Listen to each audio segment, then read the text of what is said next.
If you're looking for really low cost, heavy duty porch rails, it's hard to beat the price on these.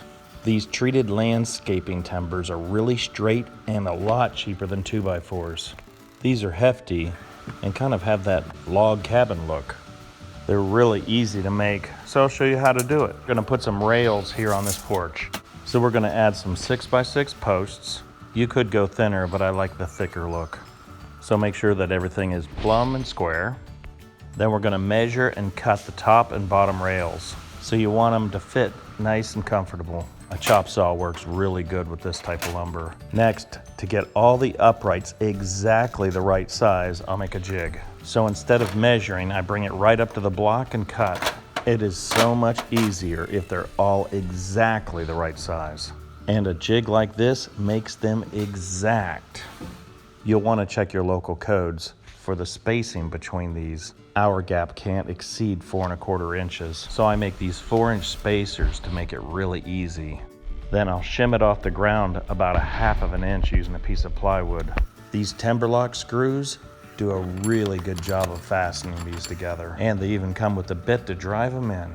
An impact wrench is really useful to do this job. Before they had cordless, I used this big impact wrench here. I can't even imagine using a ratchet. These fasteners are a little expensive, but even with that, each one of these sections is about $15. So once you have everything all lined up, take the impact wrench and drive them in. You can almost do this one-handed. And when these things set in, they are tight. The wood does not spin. I've tried this with a drill before, and you're tired at the end of the day. These little impacts are real nice too, and you can use the bit that they give you. It's not quite the power, but it's fine. It may not go as fast, but you don't have to fight with the cord. You can see that these things really do assemble pretty quickly. You may have to use a hammer to just kind of tap things together. These shims really make it easy. It's really worth your time to make the shims. I put these up about 4 years ago, and they are really holding up well. Sometimes I'll use a metal square just to verify that everything is straight. When I install these, I cut a little piece of 2x4 just to make sure the height is correct. Okay, it's time to take this and install it. So I'll take the 2x4, set it here so I can rest it right on these two 2x4s. These are also 4 inches. The gap underneath also has to be this 4-inch dimension. So now I'll just tap them into place and just make sure everything is nice and centered.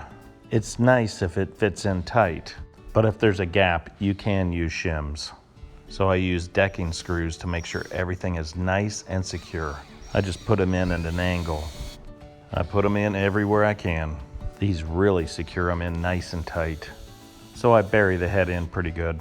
And where the shims are, I make sure I go through the shim. Then you can just cut off the shims. These feel a lot more stable than those cheap ones you can buy. And they're a little more work, but not that much more. So we'll make a smaller section for the end of the porch. And once you get into a groove, it goes pretty quickly. So we'll just tap this one in, and that's just about it. So I would say we have about $25 into these 2 rails. I use these landscaping timbers for a lot of things. Fence rails are those $2 to $3, depending upon if they're on sale. And for the price, I think they look really good and they're really strong. Well, I really appreciate your time, and thanks for watching.